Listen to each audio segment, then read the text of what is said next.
Hello guys, welcome back to my YouTube channel. I am Shilpi Agarwal. तो बेटा, आज हम class 12 economics chapter 2 basic concept of macro economics को समझने वाले हैं। तो इसका एक पार्ट मैंने पहले ही आपको अपलोड कर दिया है एंड सेकंड पार्ट में आज हम इसके कुछ टॉपिक को कवर करते हैं।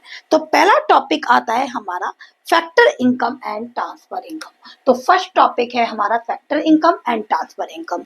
देखिए, फैक्टर इनकम कौन सी होती है। देखो, फैक्टर इनकम हमारे पास फैक्टर्स ऑफ प्रोडक्शन हमारे पास 4 होते हैं। There are 4 factors of production: land, labour, capital, entrepreneur. तो ये 4 फैक्टर्स ऑफ प्रोडक्शन होते हैं।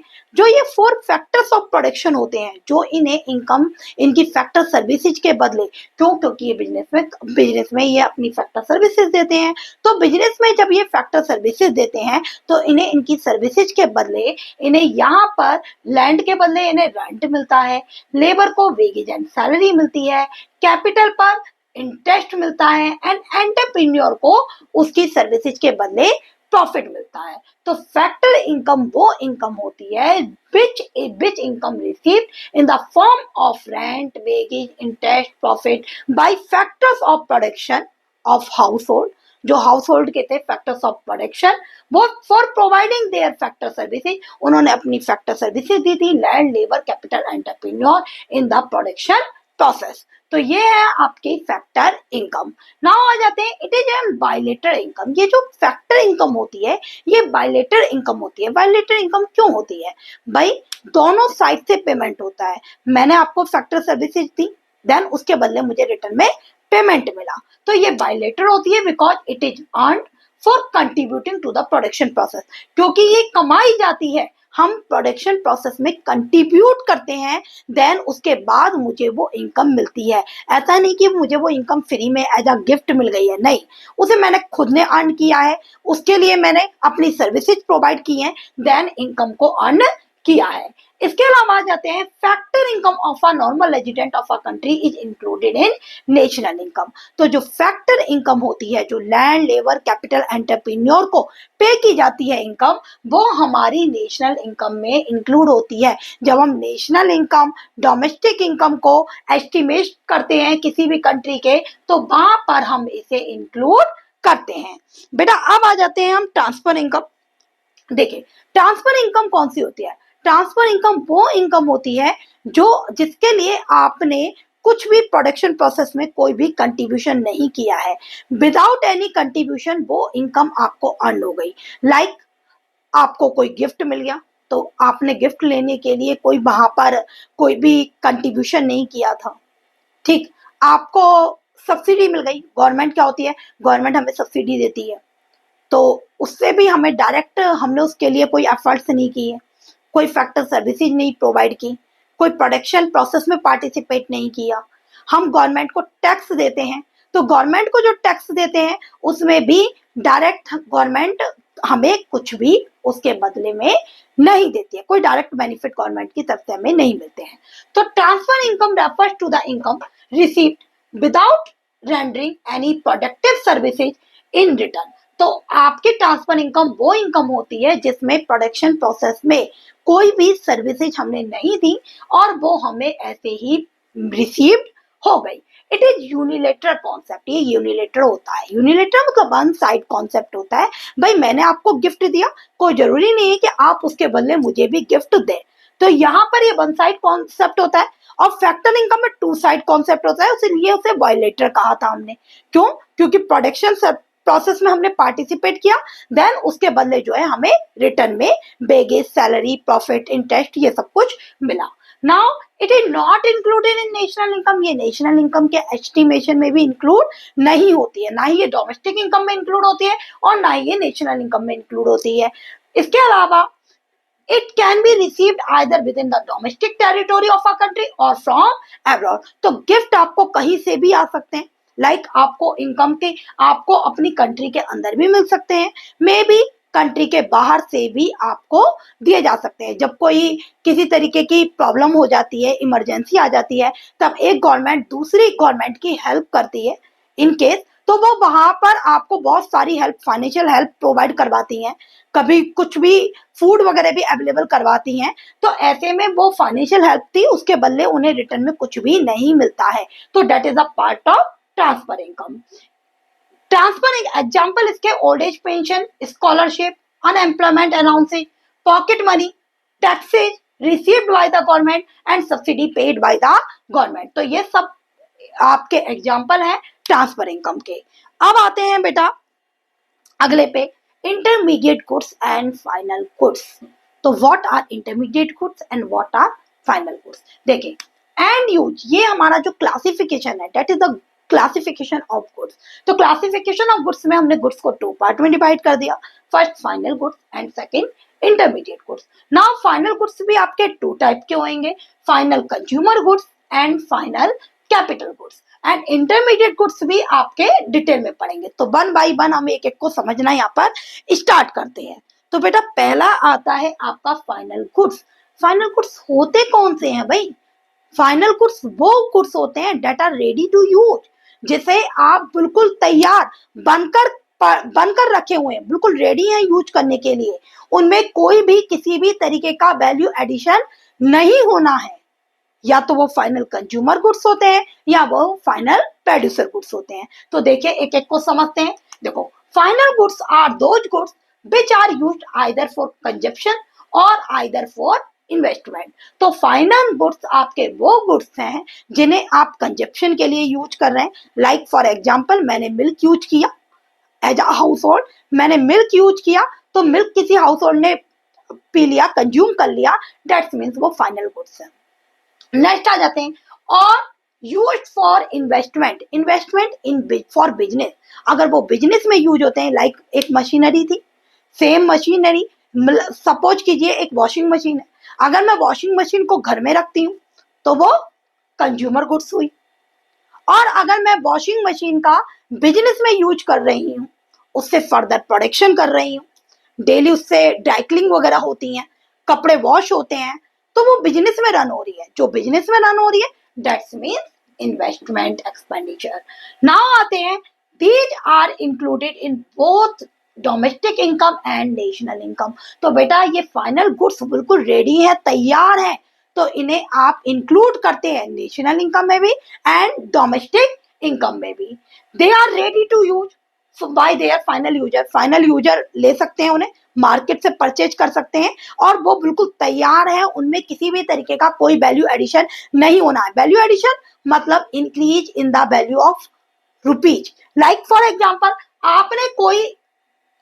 मैंने कोई चीज परचेज की, कोई भी शर्ट परचेज की 500 रुपीज की, ठीक है, परचेज, और मैं उसे रीसेल कर देती हूँ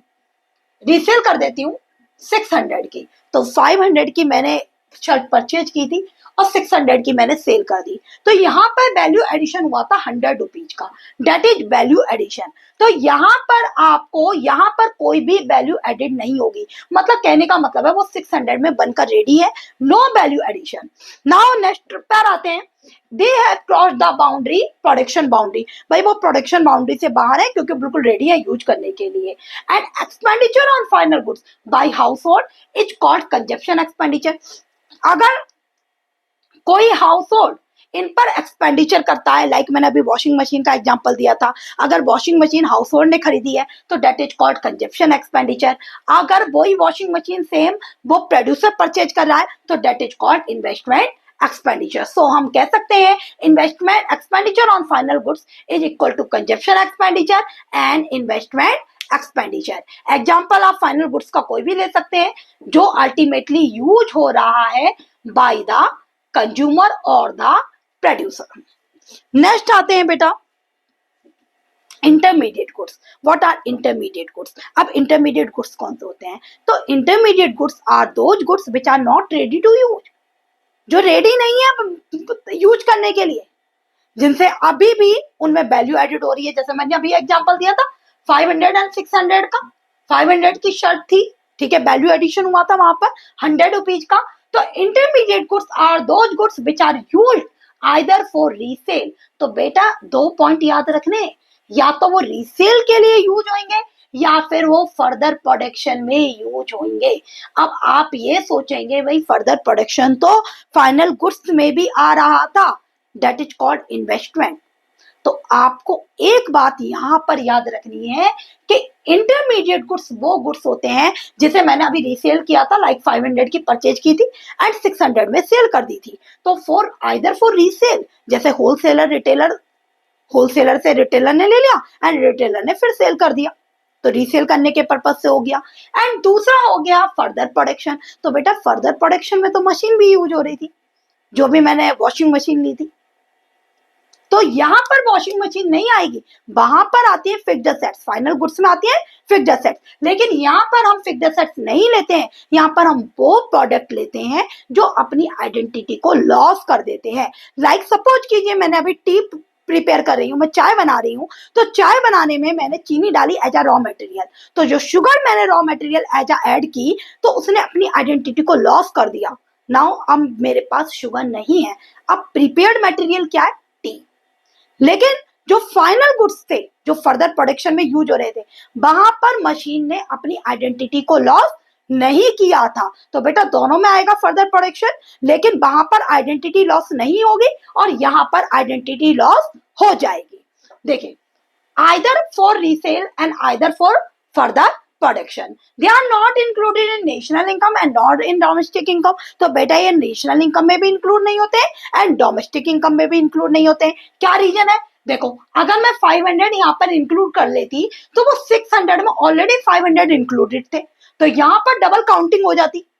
तो इसलिए हम इन्हें नेशनल इनकम और डोमेस्टिक इनकम में इंक्लूड नहीं करते हैं, क्योंकि ऑलरेडी वो 600 में इंक्लूड आ जाते हैं। They are ready to use, बिल्कुल रेडी है यूज करने के लिए।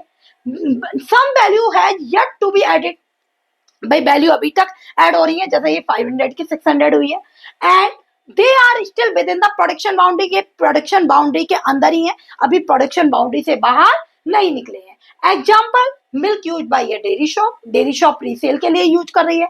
कोल used in the factory of for further production, क्योंकि कोल ने अपनी आइडेंटिटी को लॉस कर दिया है। क्लियर। नाउ अब आते हैं हम अपने नेक्स्ट पर।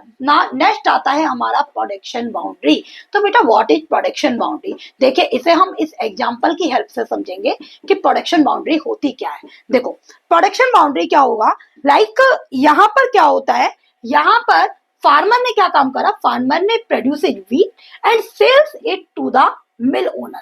फार्मर ने व्हीट को प्रोडक्शन किया और उसे मिल्क ओनर को, जो यहाँ पे मिल ओनर है, सॉरी मिल ओनर को 400 में सेल कर दिया, जो उससे आटा वगैरह बनाएंगे, फ्लोर वगैरह बनाएंगे। Now mill owner produces flour and sell it to the baker, उसने बेकर को दे दिया ब्रेड वगैरह बनाने के लिए, तो मिल ओनर ने बेकर को दे दिया and baker produces bread and sell it to a consumer. और बेकर ने क्या काम करा, बेकर ने ब्रेड बनाई और उसे सेल कर दिया किस पर, कंज्यूमर को 800 पर। तो बेटा 800 जो फाइनल बनकर आया, that is the final goods, that is the final goods. लेकिन जितना ये यहां से लेके यहां तक ये जो प्रोडक्शन बाउंड्री चल रही थी, जब तक ये प्रोडक्शन हो रहा था तो ये प्रोडक्शन बाउंड्री के अंदर था, और इसी बाउंड्री को हम कहते हैं प्रोडक्शन बाउंड्री। देखिए production boundary is an imaginary line, ये एक इमेजिनरी लाइन होती है, ये वाली लाइन जो हमने शो कराई है। अराउंड द प्रोडक्शन सेक्टर, जो प्रोडक्शन, जितने भी प्रोडक्शन सेक्टर हो रहे हैं, which dissipate the nature of on the nature of producing sector. तो ये आपको यहाँ पर नेचर शो कराती है, तो that is the production boundary. जो boundary around the productive sector बनी हुई है उसे ही हमने कह दिया प्रोडक्शन बाउंड्री। अब आते हैं बेटा नेक्स्ट टॉपिक पर, दैट इज कंजप्शन गुड्स। तो अभी मैंने आपको बताया था फाइनल गुड्स में जो गुड्स अल्टीमेटली कंज्यूमर द्वारा यूज हो रहे हैं, जिन्हें कंज्यूमर यूज कर रहे हैं, उन्हें आप क्या कहते हैं, consumer goods. Consumer goods is also called consumption goods. देखिए कंज्यूमर गुड्स या consumption goods refer to those goods which satisfy the wants of the consumer directly, जो कंज्यूमर की वांट्स को डायरेक्टली सेटिस्फाई करते हैं, like bread, butter, shirt, television, हम कुछ भी देख सकते हैं। तो ये सब हमारे जो कंज्यूमर की वांट्स को डायरेक्टली सेटिस्फाई कर रहे हैं, जिसे कंज्यूमर यूज कर रहा है, that is the consumer goods. These goods satisfy human wants directly, so they have direct demand। तो इनकी जो डिमांड होती है वो डायरेक्ट होती है, क्यों, क्योंकि कंज्यूमर की वांट्स को सेटिस्फाई कर रहे हैं। कंज्यूमर को शर्ट चाहिए तो उसने शर्ट की डिमांड कर दी, कंज्यूमर को पेन चाहिए तो उसने पेन की डिमांड कर ली। तो इनकी डिमांड जो होती है वो डायरेक्ट होती है। They do not promote production capacity. भाई प्रोडक्शन कैपेसिटी, भाई ये प्रोडक्शन में कोई यूज हो रहा है, ये फर्दर प्रोडक्शन में यूज नहीं हो रहे, इसलिए ये प्रोडक्शन कैपेसिटी को प्रमोट नहीं करते हैं। And most of the consumption goods except durable goods have limited expected life. और जो ज्यादातर गुड्स होते हैं लाइक मिल्क हो गया, ब्रेड हो गया, इनकी जो लाइफ होती है वो बहुत ही ज्यादा लिमिटेड होती है। और जो इन पे एक्सपेंडिचर करते हैं that is called consumption expenditure. तो उन्हें आप क्या कहते हैं, कंजप्शन एक्सपेंडिचर। अब आ जाते हैं classification of consumption goods. Now consumption consumer goods को हमने 4 पार्ट्स में डिवाइड कर दिया है, that is durable goods, semi non-durable goods, semi-durable goods and services. Services is also called non-material goods. तो services is also called non-material goods. तो देखिए सबसे पहला हो गया ड्यूरेबल गुड्स। ड्यूरेबल गुड्स वो गुड्स होते हैं जिनकी life around more than 1 year होती है, जो 1 साल से ज्यादा यूज किए जाते हैं। लाइक घर में रेफ्रिजरेटर ले लीजिए, घर में टेलीविजन ले लीजिए, तो ये आपके वो गुड्स हैं, वो ड्यूरेबल गुड्स हैं that can be used again and again over a considerable period of time. Next आ जाते हैं यहाँ पर semi durable goods. Semi durable goods are which can be used for a limited period of time। भाई वो limited period of time के लिए use होते हैं, लगभग around 1 year, approx 1 year. Like clothes हैं, क्रॉकरी हैं, स्विच है, सॉकेट्स हैं, ये नियर अबाउट इनकी जो लाइफ होती है वो नियर अबाउट 1 ईयर होती है। नेक्स्ट आ जाते हैं non durable goods. Non durable goods that means एक टाइम आपने कंज्यूम किया एंड देन उनका कंजप्शन करते ही वो फिनिश हो जाते हैं। लाइक फॉर एग्जाम्पल आपने ब्रेड ली, ब्रेड कंज्यूम करी, दैट्स फिनिश। इसके अलावा आपने मिल्क लिया, मिल्क फिनिश किया, ठीक है। पेट्रोल है, तो जो 1 टाइम सिंगल एक्ट के लिए होते हैं, देखो goods which can be used up in a single act of consumption are known as non material goods. ये एक से ज्यादा बार यूज नहीं कर सकते हैं और सिंगल एक्ट में ही ये अपनी आइडेंटिटी को लॉस कर देते हैं। नाउ आ जाते हैं बेटा सर्विसेज पर। सर्विसेज जो मैं इस समय में आपको प्रोवाइड करवा रही हूँ, these are non material goods. इनमें मटेरियल नहीं होता, which directly satisfy the human wants. ये ह्यूमन वांट्स को डायरेक्टली सेटिस्फाई करते हैं। दे आर इंटेंजिबल, ये इंटेंजिबल होते हैं, that can not be seen, that cannot be touched but it can be feel। तो सर्विसेज आपकी सीन टच नहीं की जा सकती, लाइक सर्विसेज ऑफ टीचर। अब अपने लास्ट टॉपिक पर आते हैं बेटा। लास्ट टॉपिक है हमारा कैपिटल गुड्स। कैपिटल गुड्स मैंने अभी आपको बताया था फाइनल प्रोड्यूसर गुड्स में ही कि कैपिटल गुड्स कौन से होते हैं। भाई capital goods are those final goods which helps in production of other goods, जिनसे अदर गुड्स का प्रोडक्शन होता है। लाइक हमने क्या लिया था, वॉशिंग मशीन, जिससे अदर गुड्स का प्रोडक्शन हो रहा है, वो डेली ड्राई क्लीनिंग में यूज हो रही है, ठीक है। And services and have expected life of several year of more than 1 year, जिनकी लाइफ स्पैन बहुत ज्यादा होती है, 1 साल से ज्यादा होती है। And they help in rising production capacity. भाई वो प्रोडक्शन कैपेसिटी को राइज करने में हेल्प करते हैं। एंड जो इन पे एक्सपेंडिचर होते हैं that is called investment expenditure. Like example हो गए प्लांट मशीनरी इक्विपमेंट वगैरह, ये अपनी आइडेंटिटी को भी लॉस नहीं करते प्रोडक्शन प्रोसेस में, ये भी मैं बता चुकी हूँ आपको। इन्हें समय समय पर रिपेयर की नीड होती है, यहाँ पर इन्हें समय समय पर डेप्रिसिएशन लगाया जाता है over a period of time. And they have derived demand, इनकी जो डिमांड होती है वो अदर गुड्स के ऊपर डिमांड डिपेंड होती है, इनकी डिमांड डायरेक्ट नहीं होती है। भाई अगर हमें ड्राई क्लीनिंग की नीड है, ड्राई क्लीनिंग करे हुए क्लोथ्स की नीड है, तभी इन मशीन्स का यूज हो रहा है। And capital goods are durable consumer goods for household. भाई ये हाउस होल्ड के लिए ये कैपिटल गुड्स कौन से होते हैं, ड्यूरेबल होते हैं, like refrigerator. For a produce, ये कन्फेक्शनरी शॉप के लिए हमने यहाँ पर यूज कर रहे हैं। अगर ये कन्फेक्शनरी शॉप के लिए यूज हो रहे हैं तो कैपिटल गुड्स। तो यहाँ पर रेफ्रिजरेटर अगर हाउस होल्ड ने यूज किया तो कंज्यूमर गुड्स, और अगर वही रेफ्रिजरेटर प्रोड्यूसर ने यूज करा तो कैपिटल गुड्स। तो बस आपकी वीडियो आज यहाँ पर एंड होती है, ठीक है। So thank you for watching our video.